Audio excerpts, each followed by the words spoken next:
Today I'm hosting Dr. Andel. Welcome, Anne. Osna, thank you for the invitation. It's nice to meet you, and it was lovely to go back and read that essay again after 15 years. I appreciate the prompt um, and to have a discussion about it. Thank you. Yeah, why dance literacy is one of those interesting articles that I've read recently.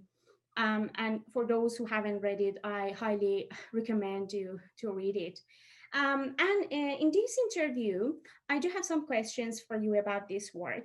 First of all, how may why dance literacy contribute to the field of curriculum and education? When I wrote the article, the concept of literacy versus appreciation had already become important to me. I was teaching a class called Dance Appreciation, and I think that term leaves people at a kind of distance from the arts.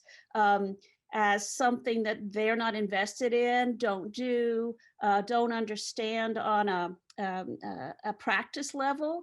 And literacy, on the other hand, leaves so many ways, so many intersections or possibility for everyone, not just people who are artists, um, to really have a kind of personal investment in dance.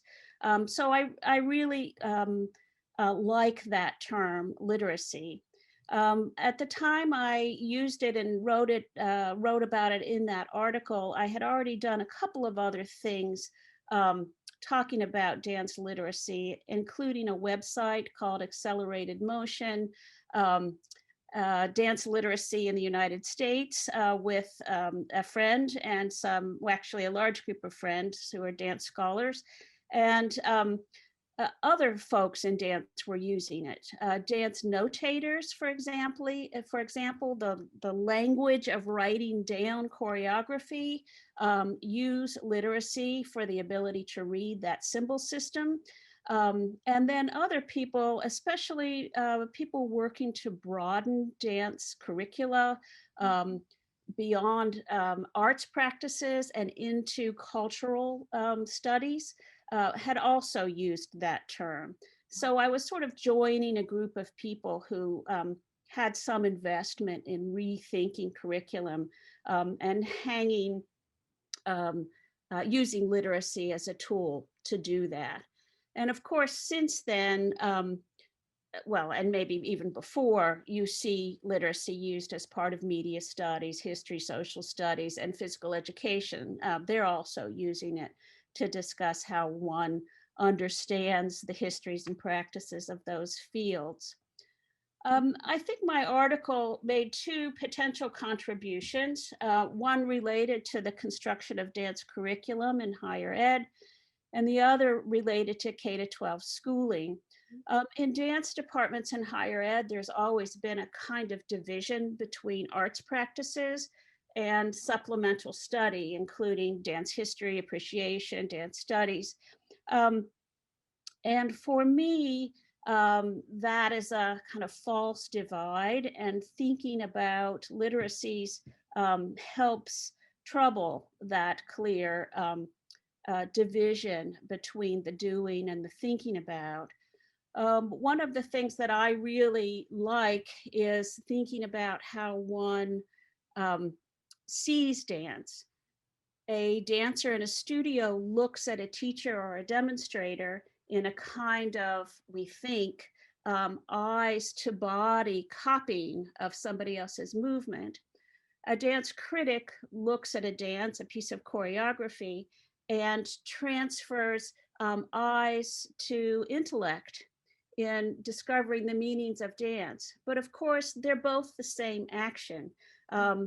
We are looking at dance in order to understand its shapes, its timings, its phrasing, but also what it means to us. And that meaning gets um, developed through our understanding of of other kinds of art forms, our everyday life, our understanding how social systems work. So although the outcomes are different, writing, moving, the act of observing and understanding is common to them. So for me, literacy helps find junctures between the doing and the thinking about. And dance observation is one good possibility. The other place that I think that writing might be useful is to people teaching young children.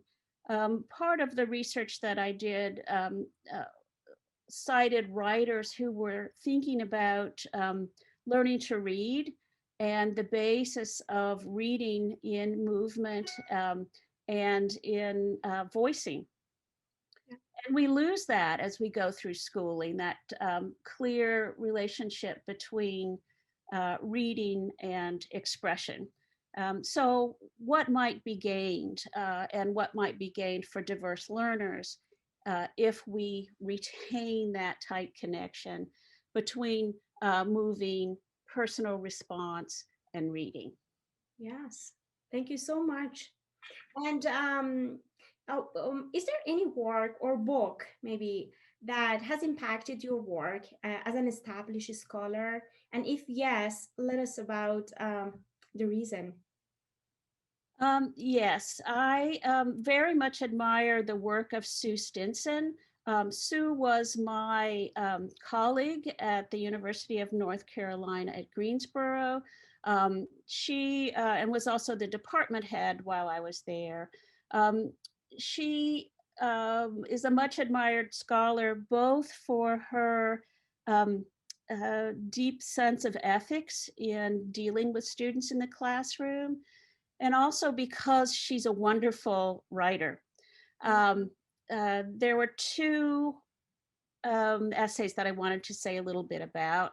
The first is My Body, Myself, Lessons from Dance Education. It's in the collection Knowing Bodies, Moving Minds Towards Embodied Teaching and Learning. I wanted to read a little passage of it because of its construction. And in it, Sue moves from her own physical experiences into body-based metaphor and then into theorizing. And it's a great way of helping people understand how it is that we learn through the body. So forgive me for reading, but it's a great passage. We appreciate it. One particularly vivid memory of my own thinking body comes from the time when I was working on my dissertation. I was struggling with a very abstract topic, the relationship between ethical and aesthetic dimensions of human existence as they relate to dance education. All of my attempts to figure out a theoretical framework felt disconnected from the concerns that had initially propelled me into the study. One day, still searching for my elusive framework, I went for one of those long walks that were a necessary part of my thinking process. When I returned, I lay down to rest and instantly became conscious of how differently I perceived myself in the world when I was standing compared to when I was lying down. Within moments, I knew my framework, which was based upon a metaphor of verticality, the impulse toward achievement and mastery being on top, and horizontality, the impulse toward relationship and community being with. I noticed how lying horizontal felt passive and vulnerable, while the return to vertical made me feel strong and powerful. These feelings offered important insights as to why we value achievement so much more than community. Once I had identified this dual reality in my body, I found it in the work of other scholars who spoke of freedom and security, agency and communion, and self-assertion and integration. While I had read these authors previously, I had to find my framework in my own body before I could recognize the connection between the concepts they had identified and the issues with which I was grappling. So what a beautiful piece of writing, and a kind of incentive to help us use our own body to work out complex problems. Wow, I have to read her works soon. Yeah, thank you for sharing that. So, Anne, in terms of your personal experience, I would like to ask you how it shaped your understanding of curriculum and education. Um, my doctoral work is not in curriculum and learning, it's in performance studies.